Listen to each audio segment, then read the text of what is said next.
ऊपर का खाना चालू करते वक्त बहुत पेरेंट्स ये सोचते हैं, यार ये तो चोक हो जाएगा, इसको तो दांत नहीं है, ये चबाएगा ही नहीं, तो इसको ज्यादा सॉलिड फूड देने का कोई मतलब नहीं, इसके मुंह में कुछ भी डालो तो ये जबान बाहर निकाल निकाल के सब थूक देता है। तो बेस्ट है कि या तो मैं एक अच्छा होममेड सेरेलैक बना दूं, दाल का पानी, चावल का पानी या कोई लिक्विड इंग्रेडिएंट से स्टार्ट कर देती हूँ, या फिर मैं मिक्सी में पीस कर इसको सब खिला देती हूँ।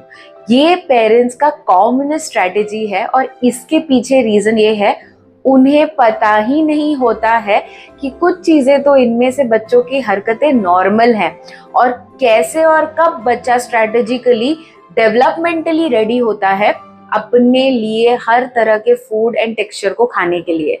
आज ये वीडियो इतना इम्पोर्टेंट है कि हम ये फैक्टर्स को डिस्कस करने वाले हैं। और यस, होममेड सेरेलैक जो इतना वायरल, इतना DIY इंग्रेडिएंट घर में बना के देने वाला सबसे आसान तरीका है, उसके ऊपर बहुत इंपॉर्टेंट डिस्कशन करने वाले हैं। प्लीज इस वीडियो को एंड तक देखिए, क्योंकि आज जो हम डिस्कस करने वाले हैं ये बहुत पेरेंट्स के लिए आई ओपनिंग हो सकता है, क्योंकि कुछ पेरेंट्स को तो पता ही नहीं है कि ये तरीके होते हैं और ये बच्चा इसी तरह खाना चालू करता है। अगर आपने ये स्टेप्स अपना लिए तो आई एम टेलिंग यू, आप बहुत कॉन्फिडेंट होंगे और आपका बच्चा फटाफट खाना स्टार्ट कर देगा। So let's start.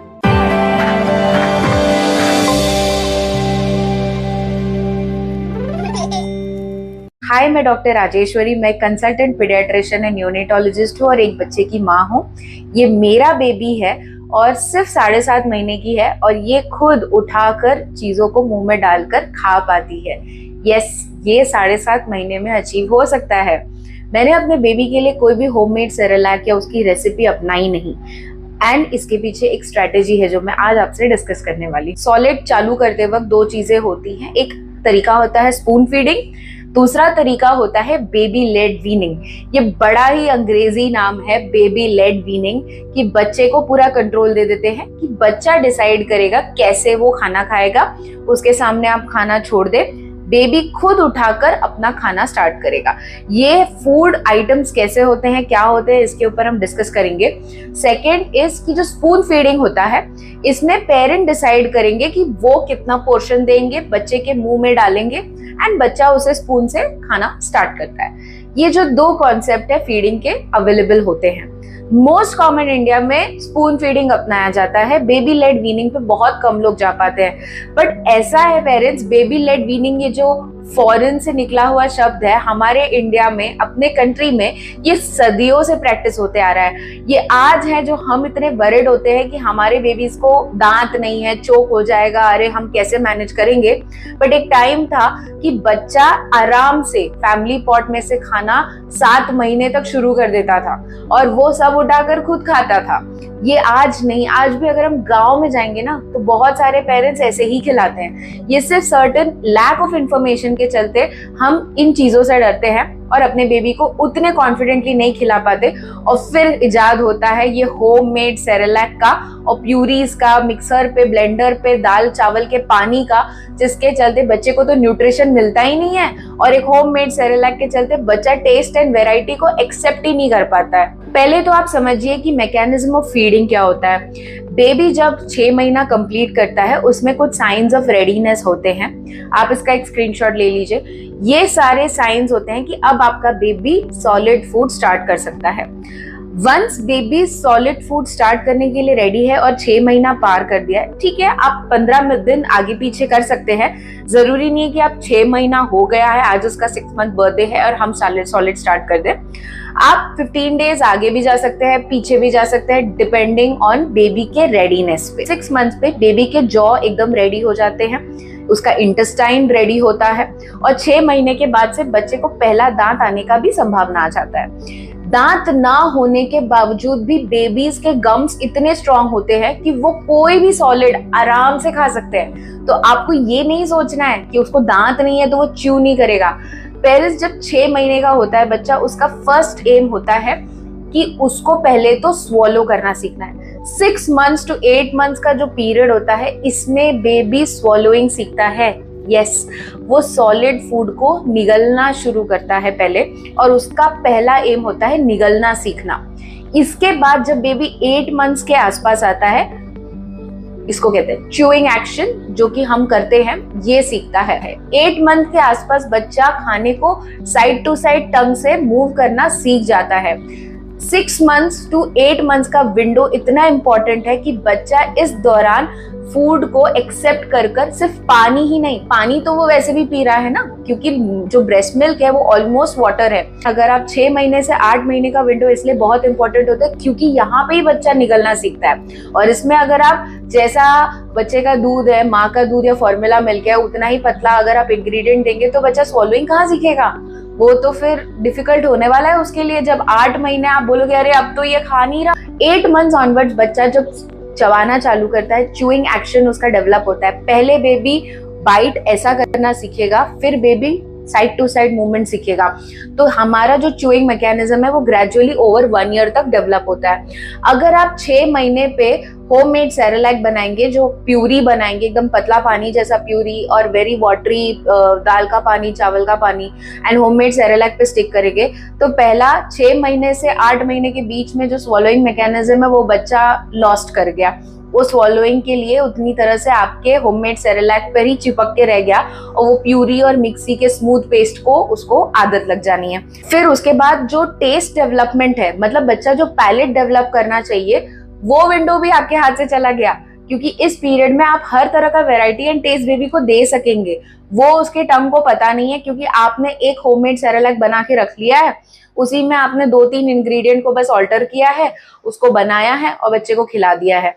तो यही होममेड सेरेलैक और यही DIY इंग्रेडिएंट बेस्ड पेस्ट के जो सारे मटेरियल होते हैं, बच्चा इस पे स्टिक कर जाता है एंड वो कभी भी वो स्ट्रॉन्ग पैलेट डेवलप नहीं कर पाता। सेकेंड थिंग, होममेड सेरेलैक और या ये प्यूरीज एंड स्मूदीज के चलते बेबी च्यूइंग नहीं सीख पाता। बहुत babies in purees and smoothies पे चिपक के रह जाते हैं एंड वो कभी भी सॉलिड फूड को ट्रांजिशन नहीं कर पाते। जी हाँ, इसके पीछे सबसे बड़ा एनिमी होममेड सेरेलैक है, प्यूरीज हैं। आपका एम होना चाहिए कि आपने जब 6 महीने पे सॉलिड स्टार्ट किया है, आप कुकर में पकाइए, स्ट्रेनर यूज करिए, सिलबट्टे पे घस घस के बनाइए, डू नॉट यूज मिक्सी। आपका एम ये होना चाहिए। 6 मंथ्स टू 7 मंथ्स बेबी को आप स्मूथ पेस्ट एक्सेप्ट कराइए, उसके बाद वो भी थिक लंपी स्मूथ पेस्ट, वो एक पेस्ट फॉर्म में होना चाहिए और उसकी कंसिस्टेंसी कुछ ऐसी होनी चाहिए कि जब आप चम्मच उठाएं और पलटने की कोशिश करें तो वो आसानी से गिरना नहीं चाहिए। आप एक फ्लैटर स्पून यूज करिए। गहरे स्पून बच्चे ले नहीं पाते क्योंकि शुरू में बच्चे अपने होठों से खाने को लेना सीखते हैं, तो आप स्पून फीडिंग भी चालू करिए। ऐसा कोई स्पेसिफिक रूल नहीं है कि बेबी लेड वीनिंग ही सही तरीका है या स्पून फीडिंग है, आप इन दोनों का साथ में करा सकते हैं। आप शुरू स्पून फीडिंग से करते हैं, बीच बीच में आप बेबी लेड वीनिंग को भी डाल सकते हैं and gradually by 9 to 10 months आपका बच्चा बेबी लेड वीनिंग की तरह, मतलब खुद से उठाकर खाना इंडिपेंडेंटली फिनिश करना चाहिए। लेकिन वो चोक कर गया तो लेट्स डिस्कस कि चोकिंग एंड गैगिंग में फर्क क्या है। 6 महीने पे आप सॉलिड स्टार्ट करते हैं तो बच्चे को तो स्वॉलोइंग सकिंग एक्शन से पता है, उसको निगलना सक करने से पता है, तो उसका एक टंग का टिपिकल एक्शन होता है। ये कपिंग टंग एक्शन के चलते बेबीज के अंदर एक रिफ्लेक्स होता है जिसको कहते हैं टंग थ्रस्ट रिफ्लेक्स, और ये रिफ्लेक्स के चलते आपको लगता है कि बच्चा खाना थूक रहा है, बट द ट्रुथ इज ये रिफ्लेक्स बच्चों में रहती है और ये gradually over the period of 8 months to 1 year कम हो जाती है। लेकिन इसको कम कैसे करेंगे? अगर आप पानी देंगे, पेस्टी मतलब एकदम पतला प्यूरी फॉर्म देंगे, तो इसमें क्या होगा कि बेबी ये टंग थ्रस्ट रिफ्लेक्स कभी भी कम नहीं होता है। Tongue thrust reflex bottle fed and also जो पैसिफायर यूज करते हैं 1 साल प्लस, उनमें भी जाने में टाइम लेता है।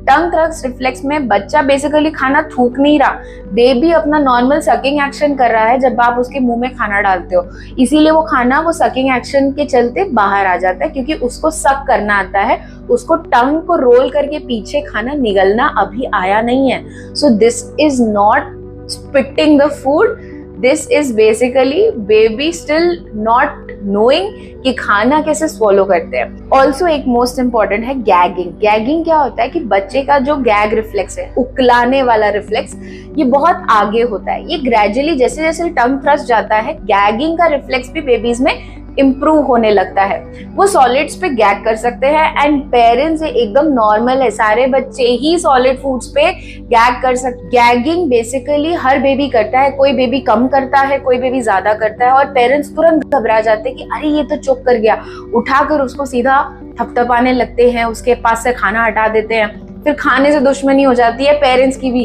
कि अरे ये तो चोक कर रहा है इसमें। लेकिन ट्रुथ इज कि गैगिंग एंड चोकिंग में फर्क इंपॉर्टेंट है। गैगिंग बेसिकली जब भी बच्चे को आप सॉलिड स्टार्ट करेंगे, tongue thrust reflex and gag reflex के चलते वो अभी नए टेक्सचर को एक्सेप्ट नहीं कर पाते हैं और इसीलिए उनको गैग करते हैं। And it is normal. अगर बच्चा गैग कर रहा है तो उठकर तुरंत उसको खाना हटाकर उसको थपथपाने की जरूरत नहीं है, ऑब्जर्व करिए। गैगिंग एंड चोकिंग में बेसिक फर्क है। गैगिंग में बच्चा उकलाता है, बार बार जबान बाहर निकालता है, खांसता है, आंखों में एकदम पानी आ जाता है, पूरा लाल हो जाता है, वो आवाजें निकालता है, वो जोर जोर से खांसता है, वो उकलाने लगता है, रेच करता है। ये सारे साइंस ऑफ गैगिंग है। इसमें पेरेंट्स आपको घबराना नहीं है, आपको वेट करना है। वो गैगिंग बेबी ओवरकम खुद ही कर लेगा, या तो खाना थूक देगा या तो निगल लेगा। समटाइम्स बेबी इतना गैग करते हैं कि वो उल्टी भी कर देते हैं। So it is normal part of development. Gagging reflex धीरे धीरे कम हो सकता है, उसके लिए आप अपने बेबी को स्पून उसके हाथ में दे दीजिए या एक टीदर दीजिए जो लंबा हो और बच्चा उसे मुंह में बार बार डाले। इन दोनों सूरतों में बच्चा दो चीज सीखता है कि बेसिकली स्पून और टीदर को बच्चा मुंह में डालता है और साइड टू साइड भी घुमाता है। ये एक बहुत अच्छी चीज होती है कि बच्चा जब साइड टू साइड घुमाता है तो वो बाइटिंग मैकेनिज्म भी इजीली अडॉप्ट करता है। अनदर इज कि जब बच्चा साइड टू साइड घुमाता है तो वो अंदर भी डालता है। धीरे धीरे ये गैगिंग कम होने लगती है और उसको कॉन्फिडेंस आने लगता है कि हाँ मैं तो खाना सेफली निगल सकता हूँ, और उसका गैग रिफ्लेक्स कम हो जाता है। उकलाने को चोक करने से मत कंपेयर करिए। चोकिंग के साइंस ऐसे होते हैं कि जब भी बच्चा अगर चोक कर रहा है, पहले तो चोकिंग में उसका सांस का नली बंद हो जाता है, गैगिंग में सांस का नली बंद नहीं होता, तभी बच्चा लाल हो जाता है। चोकिंग में बच्चा नीला पड़ता है, उसके फेस पे एक हॉरर जैसा साइन होता है, उसकी आंखें बड़ी हो जाती हैं, उसके होंठ नीले लगने लगते हैं, उसके अंदर से कोई आवाज नहीं आती, वो खांस भी नहीं पाता, खांसने की भी आवाज नहीं आती। खांसने जैसा चेहरा बनता है पर बेबी खांस नहीं पाता। इस फेज में बेबी के होंठ भी धीरे धीरे नीले पड़ने लगते हैं, बच्चा मूवमेंट भी कम हो जाता है, वो एक्टिविटी भी एकदम रह जाती है, बस उसके फेस पे एक हॉरर जैसा फेस रहता है और बच्चा नीला पड़ने लगता है, पेल होने लगता है। ये सारे साइंस है ऑफ चोकिंग। चोकिंग में बच्चे से आवाज नहीं आती, इनफैक्ट व्हीजिंग जैसा आता है, बच्चा ब्रीद नहीं करता, उसकी ब्रीदिंग मूवमेंट्स एकदम अबनॉर्मल हो जाती हैं। चोकिंग एक इमरजेंसी है, गैगिंग एक नॉर्मल डेवलपमेंट है। ये दोनों में कंफ्यूज मत करिए, इनफैक्ट ये दोनों को सही तरह से समझिए कि क्या है। पेरेंट्स चोकिंग के साथ कंफ्यूज कर लेते हैं और उकलाने को बच्चे समझते खाना अटक गया और इसीलिए खाना बच्चे का दुश्मन बन गया। इसीलिए बहुत पेरेंट्स या तो प्यूरीज या तो होममेड सेरेलैक या तो मिक्सी में बनाकर खाना देने तक अटक जाते हैं और वो बच्चा कभी दरदरा टेक्सचर खा ही नहीं पाता, वो कभी एक्सेप्ट ही नहीं कर पाते। इसमें पेरेंट्स का भी कुछ डर इन्वॉल्व है और इसमें एक्चुअली बेबी के नॉर्मल माइलस्टोन की अवेयरनेस ना होना भी एक बहुत बड़ा फैक्ट। च्यूइंग मैकेनिज्म बहुत इंपॉर्टेंट होता है, इसीलिए बच्चा दरदरा खाना 8 मंथ्स ऑनवर्ड्स एक्सेप्ट करना चालू करता है। इसीलिए पेरेंट्स 8 मंथ्स का जो मार्क है, अगर आप होममेड सेरेलैक दे रहे हैं 6 मंथ्स पे, it is not an enemy but it is also not a friend. Homemade Cerelac ना ही दुश्मन है पर ना ही दोस्त है, उसको आप एक रेमेडी की तरह यूज कर सकते हैं। या तो अगर आप बहुत बिजी हैं या घर में कोई पार्टी है या फिर आप बाहर जा रहे हैं और इमरजेंसी में कुछ अवेलेबल नहीं है, आप होममेड सेरेलैक यूज करिए।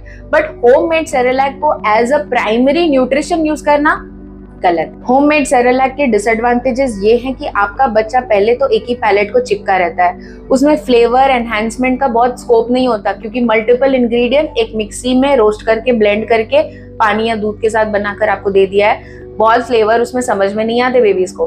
और पर यही 6 महीने से 1 साल के बीच का जो पीरियड होता है, इसमें बच्चा पैलेट डेवलप कर रहा होता है, फ्लेवर्स इंपॉर्टेंट है, इसलिए एक एक इंग्रेडिएंट को राइट तरह से कुक करके आप दीजिए, वो इम्पोर्टेंट है। अगर आप होममेड सेरेलैक या प्यूरी स्टार्ट भी करते हैं तो 6 महीने पे चालू करिए और धीरे धीरे उसको 7वें महीने पे कम कर दीजिए। 6 महीने से 7वें महीने तक ठीक है, आपका बेबी स्मूथ पेस ले रहा है, आप प्यूरीज दे रहे हैं, वो एनिमी नहीं है, अच्छा है, एक्सेप्ट कर रहा है जब तक बच्चा, इट इज गुड। पर इन प्यूरीज और इन चीजों को आप प्रॉपर प्रेशर कुकर में बनाइए। आप होममेड सेरेलैक की बजाय यू कैन रिसोर्ट टू दाल चावल पॉरेज, जिसको आप स्टीम करके कुकर में पकाकर आप स्ट्रेनर यूज करके मैश्ड फ्रूट्स को यूज कर सकते हैं। आप इन चीजों को अपनाइए, मिक्सी को अवॉइड करिए। स्ट्रेनर यूज करना, सिलबट्टे पे घसना और ग्रेट करना या फिर स्टीम करना या कुकर में पकाना, ये बेस्ट ऑल्टरनेटिव है, क्योंकि इससे न्यूट्रिशन बच्चे का फूड में इंटैक्ट रहता है और at the same time texture पूरी तरह कॉम्प्रोमाइज नहीं हो। 8 महीने से 9 महीने के बीच में आप बेबी को फिंगर फूड इंट्रोड्यूस करिए। यस, आप फिंगर फूड को स्टीम कर सकते हैं। आप फिंगर फूड को वेजिटेबल फॉर्म, जो हार्ड वेजीज हैं उनको स्टीम कर सकते हैं, जैसे कि ब्रोकोली हो गया, कैरेट हो गया। और अगर मशी फूड्स हैं या फ्रूट्स हैं जैसे कि बनाना हो गया, तो इनको आप फिंगर, जितना हमारा इंडेक्स फिंगर होता है इतना बड़ा काटिए, एटलीस्ट जितना हमारा उंगली लंबा होता है उतना काटिए, और वो इतना मोटा होना चाहिए, कम से कम 2, जितना आपका ये 3 या 2 फिंगर है इतना मोटा रखिए। सो इतना डेप्थ विथ होना चाहिए और इतनी लंबाई होनी चाहिए। फिंगर फूड हमेशा मशी होना चाहिए, कि मतलब आप अगर उसे अपने हाथ में लें और ऐसे दबाएं तो वो स्क्वीज हो जाना चाहिए। इससे बेबी के चोक होने के चांसेस नहीं होते। ये आप 8 to 9 मंथ्स में इंट्रोड्यूस कर सकते हैं। स्पेशली जिन बेबीज को गैगिंग का प्रॉब्लम ज्यादा है, वो इनिशियली प्यूरीज पे स्टार्ट कर सकते हैं, या बेस्ट इज मैश्ड फूड। अगर आप मैश्ड फूड से स्टार्ट करेंगे ना, बच्चा कितना भी शुरू में गैग करेगा, अल्टीमेटली वो एक्सेप्ट करना सीख जाएगा। फिर उसके बाद आप 8 मंथ्स पे फिंगर फूड दीजिए, धीरे धीरे आपका बेबी एक्सेप्ट करना स्टार्ट। जो पेरेंट्स अपने बच्चे को प्यूरी तो स्टार्ट करते हैं पर उसे प्रॉपर खाने पे नहीं ला पाते, उसके पीछे ये सर्टेन फैक्टर्स हैं। हर चीज का पहले तो आप रीजनिंग समझिए, उसके पीछे साइंस समझिए, क्या नॉर्मल है क्या ऑबनॉर्मल है ये समझिए। और सॉलिड एक बहुत इंपॉर्टेंट जर्नी है, पेरेंट का बहुत इंपॉर्टेंट माइलस्टोन है, इसलिए ये इन्फॉर्मेशन बहुत पेरेंट्स के लिए क्रूशियल है। आई होप ये वीडियो बहुत पेरेंट्स के लिए हेल्पफुल है, एंड हम बहुत जल्दी डाइट चार्ट भी आपके लिए रेकमेंड करेंगे कि आप कैसे स्टार्ट करें। So stay tune and please like and subscribe the channel, follow us. Thank you.